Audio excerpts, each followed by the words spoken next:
Green Lantern issue 10, legacy number 546. Jeremy Adams writing was Zermanico on the art. Mm-hmm. Uh, this was great. I am enjoying the overall direction and plot of Green Lantern right now. Hal Jordan obviously was found by Joe after he left the planet last issue, and now they've went to Oa, but they're sneaking around because the United Planets are in control, and we've got these United Planet lanterns who can switch the colors. They can switch spectrums at any time, and it sets up this idea that whilst they're on Oa, there's detectors for any use of lantern energy. So if they use their rings at any point, they'll be like, it's like setting off an alarm. They'll know exactly where they are. So they have to sneak around without using their powers. And they get to like a resistance base, and Salik's there. I was like, so happy to see my squid face guy. yeah, I was really digging this, and obviously Kyle's there as well, which is super exciting. And he's kind of out of it. He's kind of freaking out a little bit. So just real quick, I know you're going through the plot of it, but him not being able to handle all the emotions for the payoff that we get, why?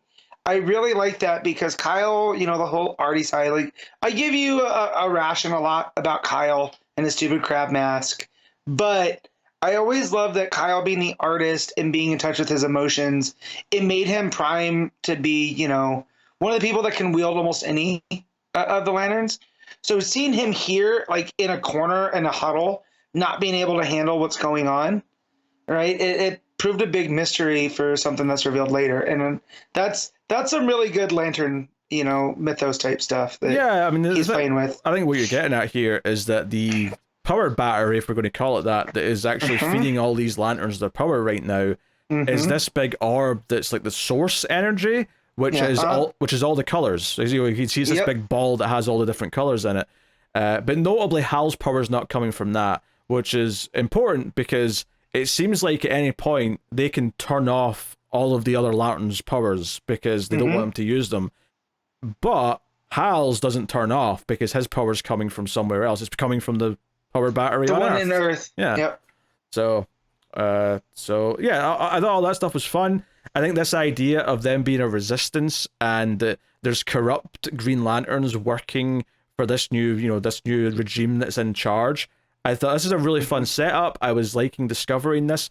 Joe feeling quite prominent, like telling Hal all this stuff. And I also really enjoyed the fact that Hal is a dick in this issue and doesn't listen to them. Because another thing I loved is they go snooping through the cells, right? They go snooping through where all the Green Lanterns that are seen as traitors by this regime are being imprisoned, and they see like down at the bottom being experimented on is Kelly, which for as much as we didn't love that Green Lantern run where she was in the sort of the backup story of, I really like Kelly as a character, and I'm glad she's not been forgotten about, especially since here it's like, oh shit, she's like 10 years old and they are experimenting on her. Like, you get why Hal immediately wants to fly off the handle and go and try and save her. And the others are like, no, Hal, we can't. They'll know we're here. We will not win. This is not going to work. And sure enough, Hal, the idiot, jumps down anyway, and of course accomplishes nothing as a result. Leroy Jenkins. Like... Pretty much. I mean, that's I mean, before we get to that, they do the whole thing with one. They're experimenting with this the source energy, where they basically get a volunteer to try and run into it to see if they can actually go inside it, and seemingly this volunteer just disintegrates as soon as he hits it, which did make me laugh. I'm not going to lie. I got a good comical chuckle out of that. Yeah, no, it feels like evil corporation type stuff. Yeah. Right? Like, almost like, what's the company in RoboCop?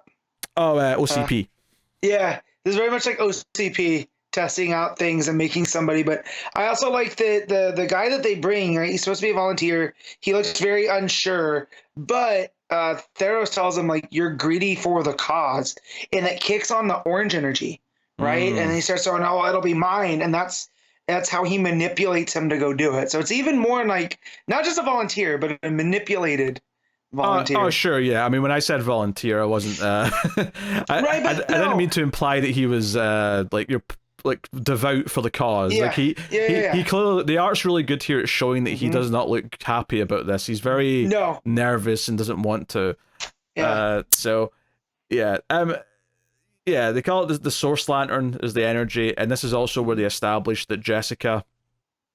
And we knew this from the backup, and this is one of the things that's made this run so fun. Is those backups have been very essential in fleshing out some of this stuff. So if you hadn't read that backup, you'd probably be fine here because they explain it to you anyway. But it was really nice knowing from an audience perspective that we already know Jessica's a double agent working for the good guys, but she has gained the trust of Tharos, and she's like going up and like doing his bidding. And you know, Simon's up here. You know, and it's the fact that Simon's saying I found her, referring to Kelly, which is what leads them all to go looking in the cells. Were you expecting Teen Lantern at all? Because when they said they found her, I was expecting it was going to be one of the other female lanterns that we know, like Aricia or what's her name, Sinestro's daughter. Yeah, I could have seen it being another lantern. I could have also seen it being not a lantern at all. I could have seen it being, you know, like just like another alien character or something. Someone you wouldn't be surprised to see in space. Or someone from one of the other core, right? Like maybe one of the Indigo or something.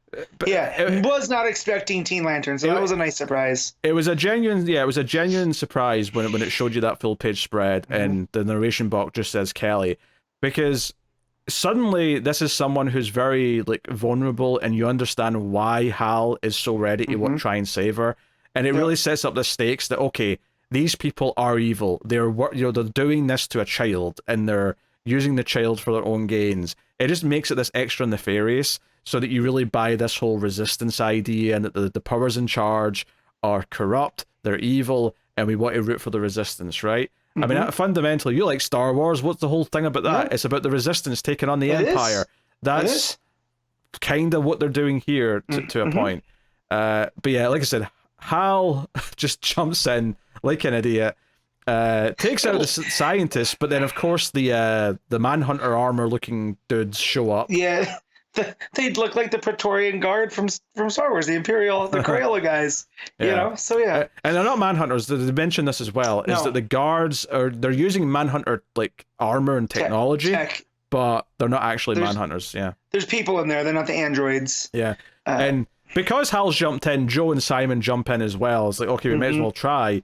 And they even grab Kelly at one point, but then of course, you know, they turn the powers that be turn off the lantern energy so that Joe and Simon can't use their powers, but Hal's still, you know, guns blazing as it were. But unfortunately, one of the scientists is able to grab Kelly, so they don't get Kelly. Kelly's still with the bad guys, but whilst they're running away, Hal notices Razor in one of the cells and grabs him, and then also says to Baz, "Hey, that was one of the lanterns that came to see me on Earth. Grab him so we can question him." So they grab one of the lanterns that came hunting Hal. So yeah, good stuff. Tharos is like demanding to know who these lanterns are, and this might be an important plot detail. He actually says, "Pull off the like whatever's enforcing the blockade on Sector 2814. We'll just have whatever else like patrolling that." Bring all the powerful entities back here. We can't have these rogue lanterns ruining like everything we're doing. So I think the fact that the blockade to Sector 2814 is weakened might be important soon. I could see that coming up in the near future. So very interesting. I also want to point out too that Adams goes out of his way to show off Larfleeze, and about how when the United Planets went to Okara, his planet, he took out a big chunk of those United Planets lanterns too, in order for them to take over the orange energy, because he had said that's what they were testing out. Now that they had more of the source energy for that source lantern, maybe that would be the key in. And so yeah, so they're taking all of these, you know, like he was the orange lantern, right? That was the whole gimmick. Yeah, that was the whole point. Is there was only one because he's greedy, right? Yeah, and they were able to bring him down. So like, they're still not, you know. Like, yeah, he took out a bunch of them, but there's still a force to be reckoned with. If I was to make a guess right now, and I don't know how accurate this is, but I think maybe one of the reasons why they can't get into the source energy, and whatever they're planning to do with it once they get in there, who's to say? Probably just unlimited power bullshit. Yeah. But if I was to guess, maybe one of the reasons why they can is because they think they've got all the lantern energy, and they don't, because there's like a power battery on Earth. And I could see the finale to this story being on Earth, like with Hal and the others having to protect that power battery. making and it's important that they lowered the blockade stuff, right? Because now everybody's going to be able to get there, get back home. Yeah, as you because were. Hal's not mentioned it yet, and I don't think it's because he's wanting to lie to them. I think it's just because it's not come up. And I do wonder if there's going to be a moment where Hal, like they're all saying, "Hey, we can't use any of the power batteries, like we're done," and Hal turns and says, "No, there is a power battery," and whether that means they have to go to Earth to charge up, or he whips out his lantern and they can all charge from that, I don't know. But like, regardless, it feels like a big sort of like coin that he can drop at some point where he'll wow them all by saying, "Hey, we've got a green power battery, we can do this," or source battery, whatever you might call it. Yeah. Anyway, so yeah, they're going to question this this dude, and try and find out stuff that he knows. Hal's all like, "Remember me, mother effer?" So yeah. God, I love Dumb Hal. Dumb Hal is my favorite version of Hal, where he's going off of instinct. You know, this is why Guy's redundant, because Hal can tap into part of that himself. Hal's an idiot, but he doesn't come off like a lovable a-hole. You know what I mean? Like, Hal's fine. I don't think Guy comes across as a lovable asshole either. He does to me, you know. So yeah, your taste is questionable. That's true. Anyway, my former favorite wrestlers causing a lot of problems. So yes, it's definitely a me problem. Anyway, yes. So the final page is Jessica Cruz goes in to see, someone at the end, right? And it's presumably the people in charge right now with the lanterns. So yeah, basically these three floating lantern individuals say they've found the resistance, and that's kind of the cliffhanger we leave off on. So we'll see how that goes. It does say next time wedding bells, and I don't know what that's about. Who's getting married? I don't know. But yeah, so these three, Theros sends Jess to the Chamber of the Unseen, and so when you see them, this is not Green Lantern stuff I'm used to. This is very mystical. Yeah, they're all they're all weird stuff. Yeah, they're floating around like wizards, but they've all got blindfolds on, hence the unseeing. I mean, I mean, they may actually just be blind as well, and they're covering their eyes. But well, it feels like precogs, right? Like in Minority Report. Oh yeah, I can see that comparison. Right. Yeah. So and there's three of them, and like the chamber that they're in is very. Again, it's all mosaics and almost like a temple. It looks religious, because there's a big Green Lantern symbol on the floor, and there's candles around the whole circle. It looks very spiritual. Yes, so that's another thing I was not expecting. So there's this. Question is like, does this mean Jessica has to try and warn the Resistance that they're coming for them, or does Jessica have to silence these three herself? Like, what's the course of action here? Maintain her cover best she can, right? Like, that said, her power also, like, I know she's running off of a ring, right? But her power, when she was Power Ring, came from a mystical type element as well. So maybe that's why it's almost as if, the universe has picked her to be the, to be in the place that she's at. So, but yeah, definitely when we got to this, what was it called? The Chamber of the Unseen. I was like, what? No, what's this now? This is a new element to Green Lantern I wasn't expecting. Yeah. So, yeah, I kind of love this issue. I feel like this run, it focused on Hal for a bit, let us catch up with him, and now that it's getting back into like, okay, tying back into the Green Lantern Corps, and we're getting all these other Lanterns back, which is great. It's great to see Jess and Kyle and Baz and Joe and Kelly even. And that's just the human ones, right? Yeah, we just have a bunch of the aliens ones that we don't know what's going on. So yeah, but Salak.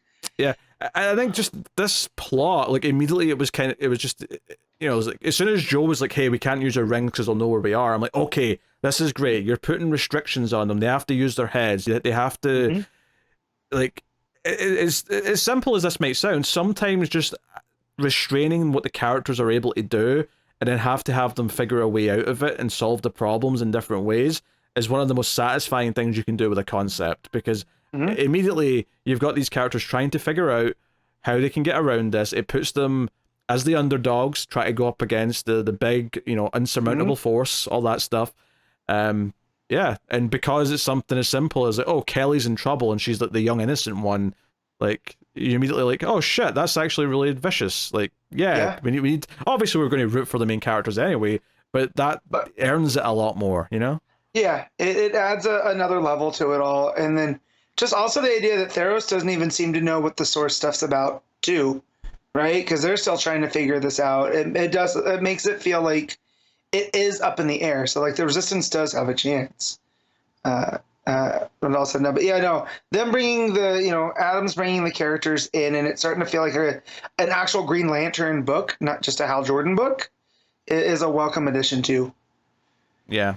I really enjoyed the first arc of this run. I think it's even better now that we're in this stuff. I think these last two issues have been very, very exciting, and in terms of like just overall ongoing plot, it might be rivaling for my favorite ongoing right now. Mm-hmm. Maybe I don't know. It's up there. I would say. Yeah.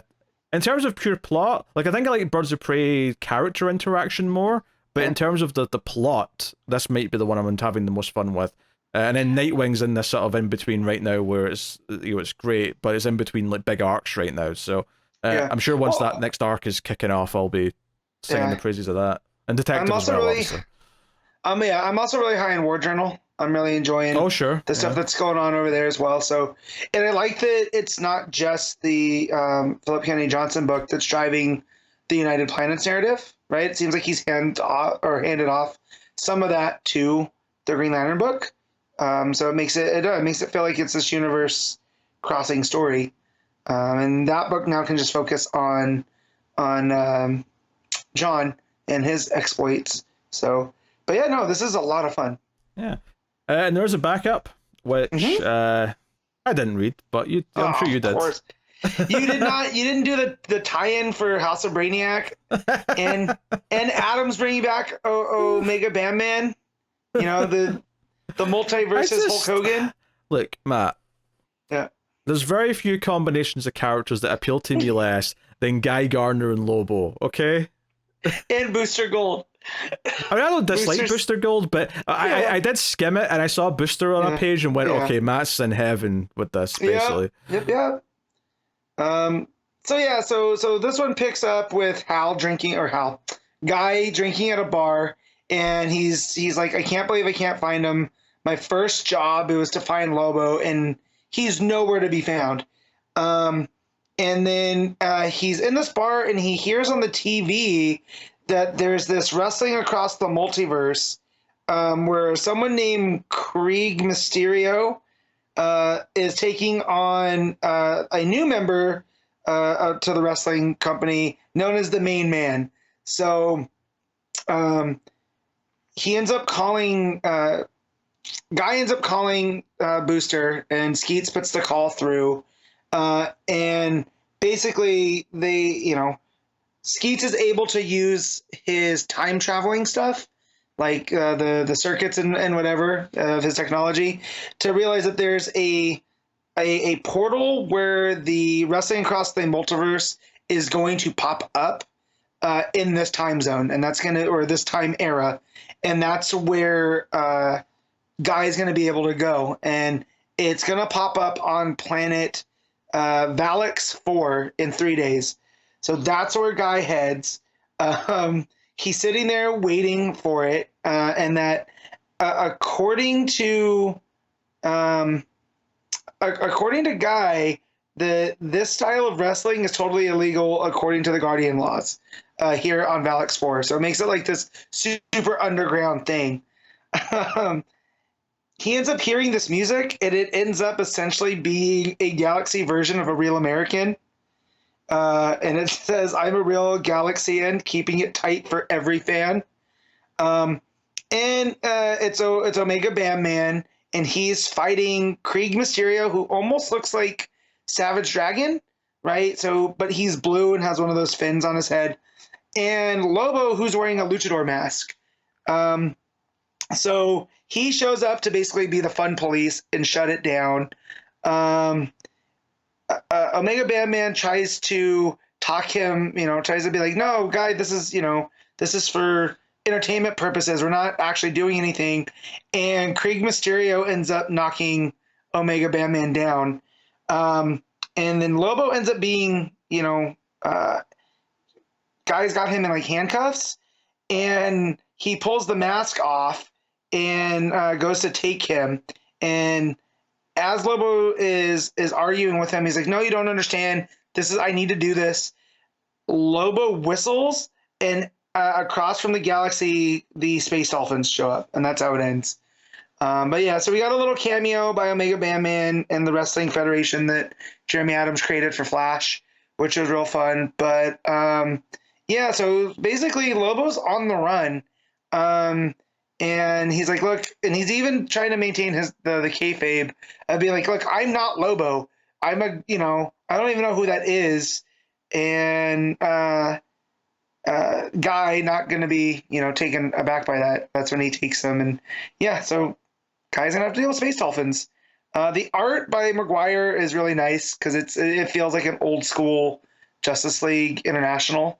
Right, and it's got Guy and Booster, and it is on the sillier side.